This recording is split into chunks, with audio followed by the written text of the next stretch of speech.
के मनुष्यों जैसे ही लग रहे थे। हमने बहुत सूक्ष्म रूप से उनका निरीक्षण किया। समूह के बीच एक महिला का चित्र उभरा, जिसकी आयु के विषय में कुछ भी नहीं कहा जा सकता था। उसकी त्वचा भूरे रंग की थी, बाल घने और काले थे और उसके वक्ष पर बिखरे हुए थे, जैसा कि हम दूसरे स्क्रीन पर देख पा रहे थे। वह पूरी तरह वस्त्रहीन थी, केवल उसका चेहरा कुछ विचित्र सा था, जैसे किसी मंगोलियन स्त्री का होता है।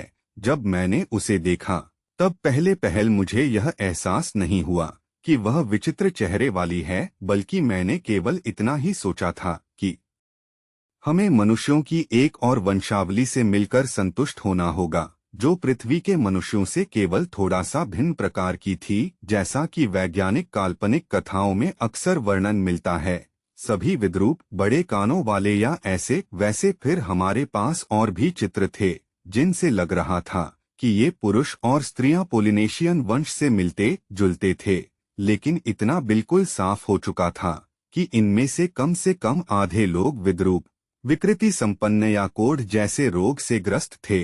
वे गोले की तरफ देखकर इशारे दे रहे थे, जैसे कि वे बहुत उत्तेजित हों। उनके रहने के स्थान घनाकार थे, जिनसे और भी लोग निकलकर बाहर आ रहे थे।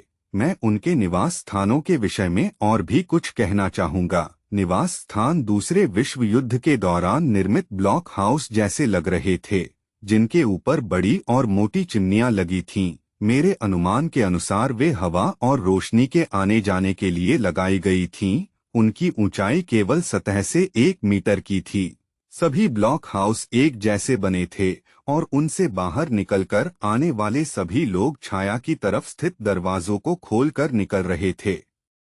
बिना किसी की चेतावनी के मैं स्वयं ही पैनल से पीछे हट गया। बड़ी तेजी से मैं बहुत से पर्दों व दीवारों से होते हुए वहीं पहुंच गया, जिस केबिन से मैंने अपना भौतिक शरीर छोड़कर यात्रा शुरू की थी, और मेरा भौतिक शरीर अभी भी बक्से के अंदर पड़ा था। एक क्षण में सब कुछ अंधकार में लीन हो गया। कितनी अच्छी तरह से मैं उस पल और एहसास को याद कर पा रहा हूँ कि वह एहसास कितना दुखद और निराशा से भरा था।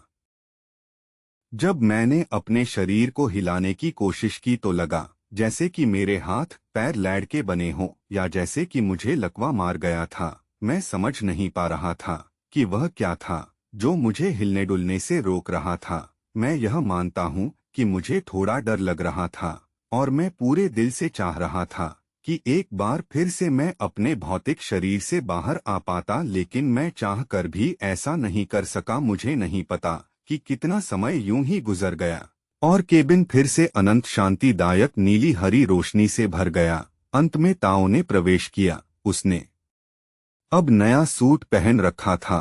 मुझे खेद है कि आपको मेरी प्रतीक्षा करनी पड़ी, मिशेल, लेकिन जैसे ही आपके भौतिक शरीर ने आपको वापस बुलाया, मेरे लिए असंभव हो गया कि मैं आकर आपकी मदद कर पाती।